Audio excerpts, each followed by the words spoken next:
Hello friends, मेरा नाम है रुद्र दीवान और आज हम बात करेंगे एलएस कमांड के बारे में। तो एलएस का मतलब होता है लिस्ट। एलएस का मतलब होता है लिस्ट, जो कि आप जिस डायरेक्टरी में हो वहाँ का लिस्ट शो करता है। तो मेरे मैं जो अभी डायरेक्टरी में हूँ उस डायरेक्टरी में है ABC हे test1 और ऐसे करके test5 तक।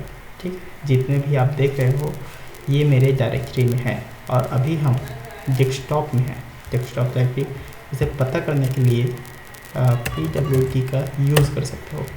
प्रेजेंट वर्किंग डायरेक्टरी, अभी होम रुद्र अभी डेस्कटॉप में है। ठीक है, मैं रुद्र के डेस्कटॉप पर हूँ और रुद्र की जो डेस्कटॉप है उसमें ये सारे फाइल्स और फोल्डर हैं।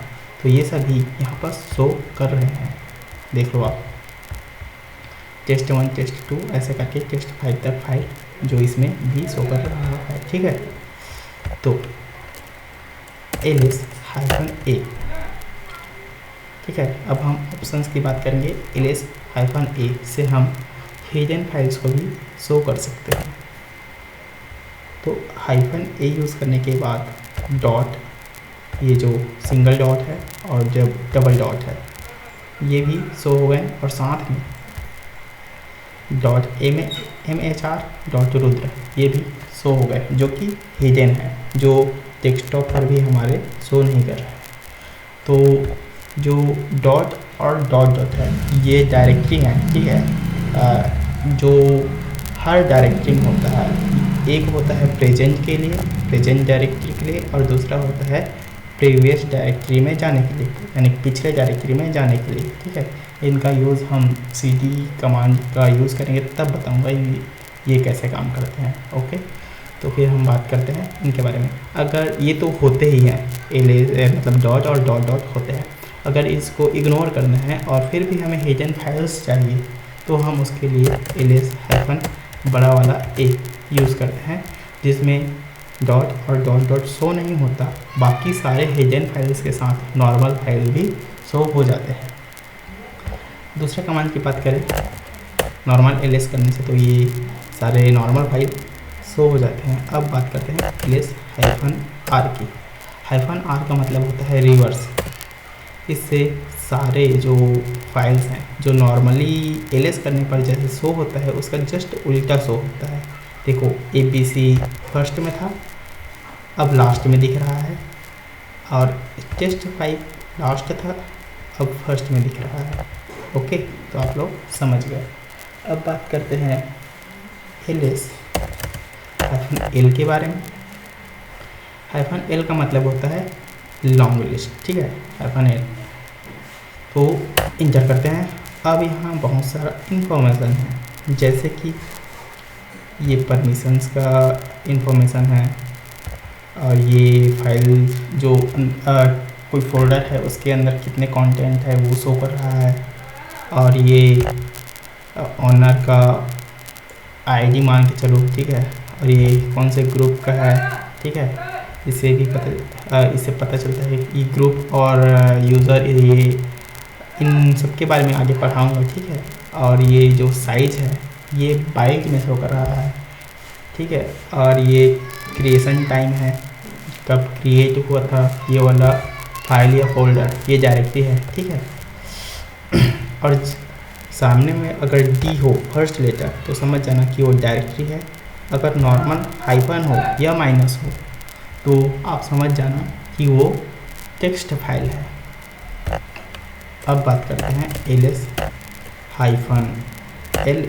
के बारे में। ठीक है, जो कि शो करता है इनको KB में। अगर ऐसा फाइल है जो GB में हो, ठीक है, तो नॉर्मल ls-l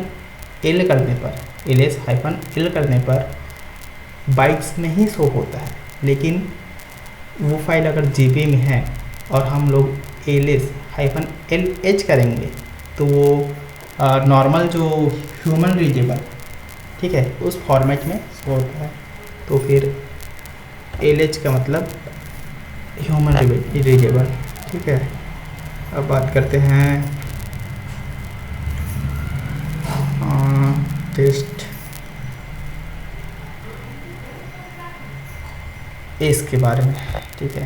तो फिर एल एस हाइफन बड़ा वाला एस, इसका मतलब होता है कि जो सबसे बड़ा होगा वो पहले से होगा, ठीक है, और सबसे छोटा वाला सबसे लास्ट में से होगा।